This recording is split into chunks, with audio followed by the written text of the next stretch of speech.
நம்ம சேனலை பார்க்க அனைவருக்கும் நண்பர்களே, சிவா சார் ஒவ்வொரு படத்துக்கு அடுத்தும் தன்னுடைய நடிப்பை மெருகேற்றிக்கிட்டே இருப்பார் அப்படின்னு சொல்லி நான் நிறைய வீடியோக்களை சொல்லியிருப்பேன்.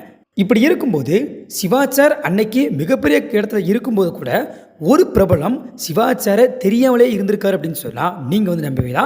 அதுக்கான காரணம் என்ன அப்படிங்கிறத சிவா சார் தெரிஞ்சுக்கிட்டு அதுக்கப்புறம் தன்னை மெருகேற்றிருக்காரு. இப்படிப்பட்ட ஒரு சம்பவம் முன்னாடி நடந்திருக்கு. ஸோ யார் அந்த பிரபலம், எப்படி சிவா சாரை அவருக்கு தெரியாமல் போச்சு, அதுக்கப்புறம் சிவா சார் என்ன பண்ணார் அப்படிங்கிறது தான் நம்ம இப்போ இந்த வீடியோவில் பார்க்க போகிறோம். ஸோ எல்லாருமே இந்த வீடியோ ஸ்கிப் பண்ணாமல் கடைசி வரைக்கும் பாருங்கள். சரி வாங்க பார்க்கலாம்.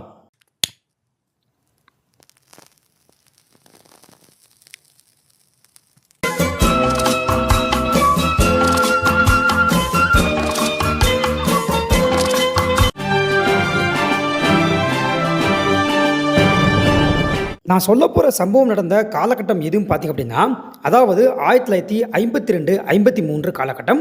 ஸோ அந்த டைமில் சிவா சாருக்கு 1952 பராசக்தி படம் பெரிய ஹிட் அடைஞ்சோடனே நிறைய படங்களில் அடுத்தடுத்து கமிட்டாக இருந்த ஒரு டைமு. சிவா சார் தயாரிப்பாளர் சின்ன அண்ணாமலையோட கவிமணி தேசிய விநாயகம் பிள்ளையை பார்க்கறதுக்காக போயிருக்காரு.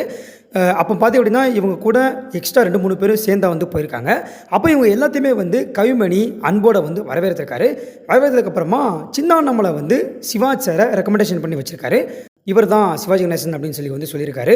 அதுக்கு கவிமணி தம்பிக்கு எந்த ஊர், என்ன தொழில் பண்ணுறாரு அப்படின்னு சொல்லி கேட்டிருக்காரு. கவிமணி தேசிய விநாயகம் பிள்ளையோடைய இந்த ஒரு கேள்வியை அங்கேருந்த யாருமே எதிர்பார்க்கவே இல்லை. இதனாலேயே ஆச்சரியமாக பார்த்துருக்காங்க. அதுக்கப்புறம் சின்ன அண்ணாமலை இவர் தான் நடிகர் சிவாஜி கணேசன், தமிழ் சினிமாவுக்கே கிடைச்ச ஒரு பெரிய பொக்கிஷம் அப்படின்னு சொல்லியிருக்காரு. தொடர்ந்து பேசி முடிச்சிருக்காங்க. பேசி முடிச்சதுக்கப்புறமா எல்லாருமே கிளம்பிட்டாங்க. கிளம்பும்போது சின்ன அண்ணாமலை சிவா சாரை பார்த்து, அவர் அதிகமாக சினிமா படங்கள்லாம் பார்க்க மாட்டார், அதனால தான் அவருக்கு உங்களை பற்றி தெரியலை, ஸோ தப்பாக எடுத்துக்காதீங்க அப்படின்னு சொல்லியிருக்காரு. இதை கேட்ட சிவா சார் என்ன சொன்னார் தெரியுமா? அப்படி இல்லை, நம்மளை பற்றி பெரிய அறிஞர்கள் இன்னுமே அறிஞ்சு கொள்ளவே இல்லை, அதனால் நம்ம இன்னும் நிறைய உழைச்சி அவங்களுடைய கவனத்தெல்லாம் ஈர்த்து நம்மளை பற்றி அவங்க தெரிஞ்சுக்கக்கூடிய அளவுக்கு நம்மளை காட்டிக்கணும் அப்படின்னு சிவா சார் சொல்லியிருக்காரு. அது மட்டும் இல்லாமல் நம்ம அதிகமாக புகழ் அடைச்சிட்டோம் அப்படின்னு சொல்லி நான் இவ்வளோ நாளாக நினச்சிட்டு இருந்தேன், எனக்கு ஒரு சாட்டை ஐடி கிடைச்ச மாதிரி இருக்குது அப்படின்னு சொல்லியும் சிவா சார் சொல்லியிருக்காரு. அதுக்கப்புறம் எல்லாருமே அங்கேருந்து புறப்பட்டு போயிட்டாங்க. சரியாக ஒரு மாதம் கழிச்சு ஒரு சுவாரஸ்யமான சம்பவம் நடக்குது. இப்போ சிவா சார் கவிமணியை பார்த்துட்டு ஒரு மாதம் ஆயிடுச்சு பார்த்தீங்களா? ஸோ இந்த ஒரு மாத கேப்பில் கவிமணி சிவா சாருடைய ஒரு படத்தை பார்த்துருக்காரு.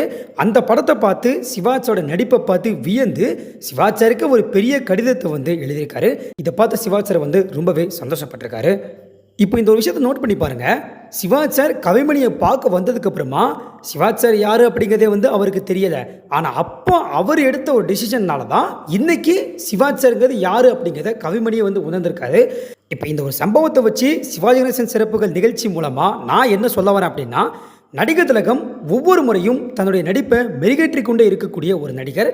அவருக்கு இப்படிப்பட்ட ஒரு சம்பவம் முன்னாடி நடந்திருந்தாலுமே இந்த அளவுக்கு அமெரிக்காலேயே சிவா சாரை கூப்பிட்டு வச்சு ஒரு மேயராக உட்கார வைக்கணும் அப்படின்னா அவர் எந்த அளவுக்கு ஒவ்வொரு டைமும் தன்னுடைய நடிப்பை மெருகேற்றிருப்பார் அப்படிங்கிறத நீங்கள் பாருங்கள்.